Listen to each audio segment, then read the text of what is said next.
ہوتا ہے. انہوں نے اپنا سارا گوشے خطابت اس پر لگا دیا کہ ہم تجھے دکھاتے ہیں کہ شرک یوں بھی ہو گیا کہ کچھ ذوات کو مشرکوں نے واجب الوجود نہیں مانا تھا، پھر بھی قرآن نے اس کو شرک کہا ہے. تو پتا چلا کہ واجب الوجود مانے بغیر بھی شرک ہو جاتا ہے. جتنی آیات انہوں نے پیش کی میں تمہارے سامنے اب پڑھ کے بتانا چاہتا ہوں کہ وہ علم کے یتیم خانے میں پلنے والے، ان کو قرآن کی آیات کا ترجمہ نہیں آتا، آگے استدلال کیا کر سکیں گے؟ ان کو او کا مفہوم نہیں آتا، وہ ہمارے دلائل کا جواب کیا دے سکیں گے؟ صرف ایک جہت کو دیکھ کر کے فلاں نے چونکہ واجب الوجود نہیں مانا تو لہذا کہتے تمہاری تعریف غلط ہے کہ تم کہتے واجب الوجود مانا جائے تو شرک لازم آتا ہے، فلاں فلاں طبقے نے واجب الوجود نہیں مانا پھر بھی شرک لازم آ گیا ہے. ان اندھوں کو یہ پتہ نہیں چلا کہ واجب الوجود نہیں مانا لیکن مستحق عبادت تو مانا ہے. قرآن نے جو ان کو مشرک کہا تو دوسری شک پر ان کو مشرک کہہ دیا، اگرچہ واجب الوجود نہ بھی مانے لیکن جس وقت دوسری شک پائی جائے، کوئی کھانا نہ بھی کھائے پانی پی لے تو پھر بھی روزہ تو ٹوٹ جاتا ہے.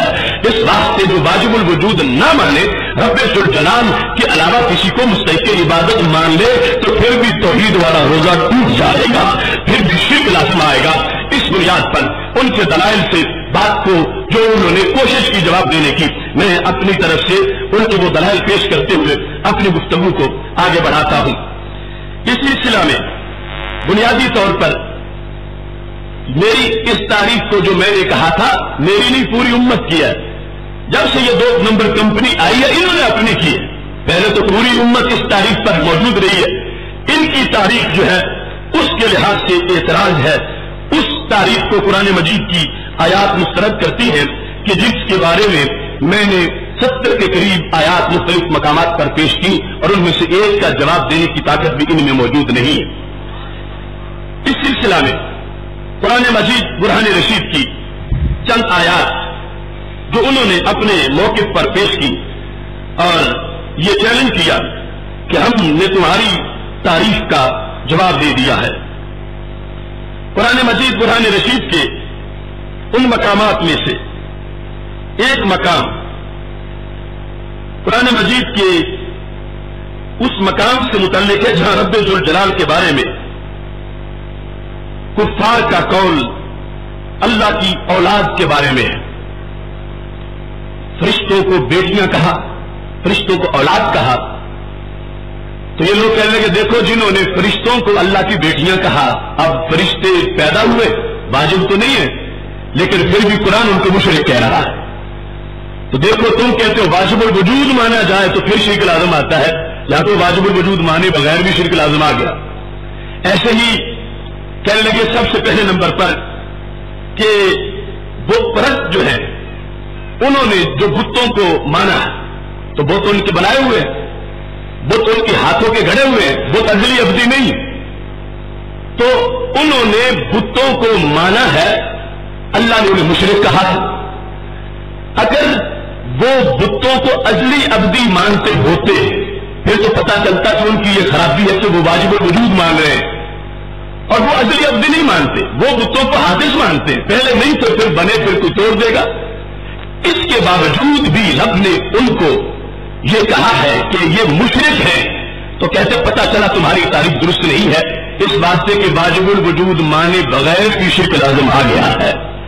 اس سلسلہ میں جو انہوں نے آیات پیش کی اس میں سورہ زمر کی یہ تیسری آیت جس کے اندر انہوں نے کہا والذین اتخذوا من دونی اولیاء ما نعبدهم الا لیقربونا الی اللہ زلفا، کہ بتوں کو ہم نے کیوں مانا کہ یہ ہمیں رب کے قریب کرتے. تو کہنے لگے دیکھو بت ہے بنائے ہوئے ہیں واجب الوجود نہیں ہے اور اس کے باوجود شرک لازم آ گیا. آپ کو بھی شاید ان کی بات پہ ہنسی آ رہی ہوگی کہ کتنے عقل کے اندھے ہیں کہ آیت کو دیکھے ہی نہیں، وہاں پر لکھا کیا ما نعبدہم، ہم ان کی عبادت نہیں کرتے الا لیقربونا، مگر اس لیے کرتے ہیں کہ یہ ہمیں رب کے قریب کر دیں. اب پتا چلا کہ اگرچہ انہوں نے بتوں کو واجب الوجود نہیں مانا لیکن بتوں کو معبود تو مانا تھا. تو شرک کی وجہ اگر واجب الوجود والی نہیں پائی گئی تو عبادت والی تو پائی گئی. ما نعبدہم کا جملہ بیان کر رہا کہ وہ بتوں کو معبود مانتے تھے بتوں کو معبود بنایا تھا، تو ہم نے شرک کے لیے کہا دو چیزوں میں سے ایک پائے گی تو شرک پایا جائے گا. اگر واجب الوجود مانا کسی کو پھر بھی شرک ہو جائے گا، اگر مستحق عبادت مانا تو پھر بھی شرک ہو جائے گا. تو ان بت پرستوں کا وہ نظریہ پیش کر کے ہمارے خلاف بات نہیں کی جا سکتی، اس واسطے کہ یا تو ہم نے صرف ایک بات کی ہوتی کہ جو کسی کو واجب الوجود مانے رب کے سوا وہ مشرک ہوتا ہے، تو پھر کہا جاتا دیکھو بت اللہ کے سوا کسی کو واجب الوجود نہیں مانتے پھر بھی مشرک ہے. تو ہم نے دو چیزیں بیان کی تھی اور دونوں میں یا ہے. اگر پہلی غلطی کرے گا پھر بھی مشرک، دوسری کرے گا پھر بھی مشرک. تو مشرکین مکہ بت پرست بتوں کے پجاری انہوں نے بتوں کو اگرچہ واجب الوجود نہیں مانا لیکن ان کو معبود ضرور مانا ہے، کیونکہ قرآن کی آیت یہ بیان کر رہی ہے. اس واسطے ہماری تاریخ سلامت ہے، ہمارا نظریہ سلامت ہے. بت پرستوں کی مشرک ہونے کی وجہ سے ہماری تاریخ نہیں ٹوٹتی، بلکہ تاریخ کے مطابق ہی ان کو مشرک کہا جا رہا ہے، اس واسطے کہ انہوں نے رب کے سوا عبادت کے لائق کچھ ذاتوں کو مان لیا ہے. یہاں ضمن یہ بات بھی ذہن میں رکھنی چاہیے. کچھ لوگ یہ آیتیں پڑھ کے تمہارا ایمان وہ لوٹنا چاہتے ہیں، تو دیکھو تم بھی وسیلہ مانتے ہو اپنے اور اللہ کے درمیان، اور انہوں نے بھی بتوں کو وسیلہ ہی مانا ہوا تھا. لِيُقَرِّبُونَا إِلَى اللَّهِ زُلْفَىٰ، یہ ہمیں رب کے قریب کر دے. تو تم بھی اپنے اور رب کے درمیان وسیلہ سمجھتے ہو اللہ والوں کو، داتا صاحب کو، اور بتوں والوں نے بھی تو وسیلہ ہی مانا ہوا ہے کہ ہم اللہ کا اصل میں قرب چاہتے ہیں، ان کو ہم نے درمیان میں رکھا ہوا ہے. تو ان لوگوں کا اندھیرا دور کرنے کے لیے انہیں یہ سمجھاؤ کہ پہلے لفظ تو پڑھو، وسیلہ بعد میں انہوں نے مانا، معبود پہلے انہوں نے مانا. مَا نَعْبُدُهُمْ إِلَّا لِيُقَرِّبُونَا إِلَى اللَّهِ، اپنے اور اللہ کے درمیان بتوں کو انہوں نے معبود سمجھ کے رکھا ہوا ہے، لہذا ان کا بیڑا تو غرق ہو گیا معبود مانتے ہی.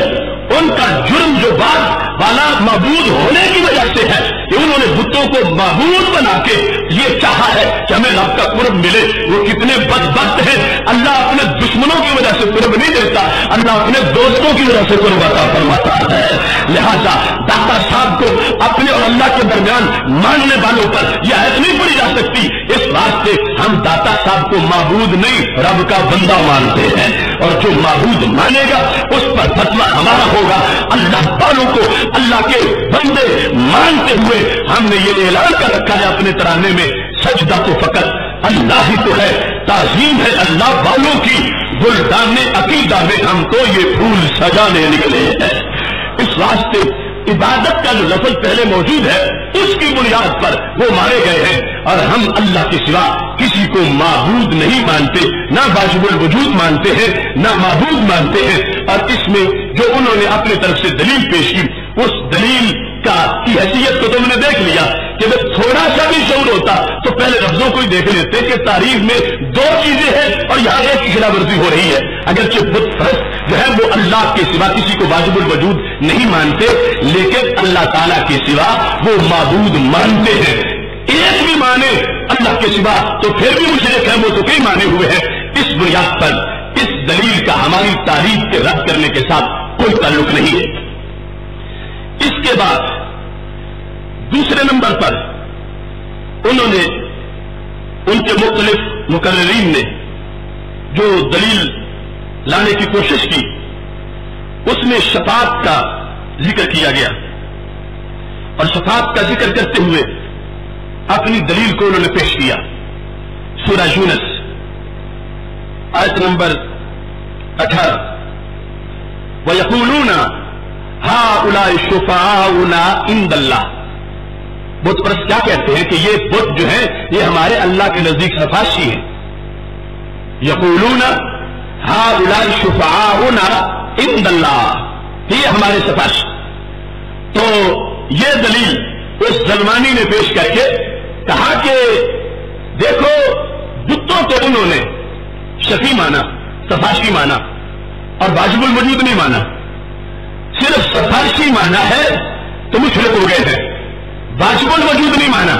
تو تم بھی معاذ اللہ ولیوں کو سفارشی مانتے ہو، واجب الوجود نہیں مانتے، تو تمہارا بھی وہی حساب ہوگا جو ان بت پرستوں کا حساب ہے، اور تمہاری تاریخ ٹوٹ گئی. تم نے کہا تھا کہ جو ہے وہ صرف دو چیزیں ہیں ان کی خلاف ورزی ہوتی ہے، تو پھر جا کے شرک ہوتا ہے. باقی بہت سی شانیں اللہ اپنے بندوں کو بھی دے دیتا ہے.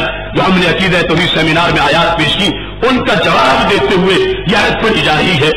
یقولون ہؤلاء شفعاؤنا عند اللہ.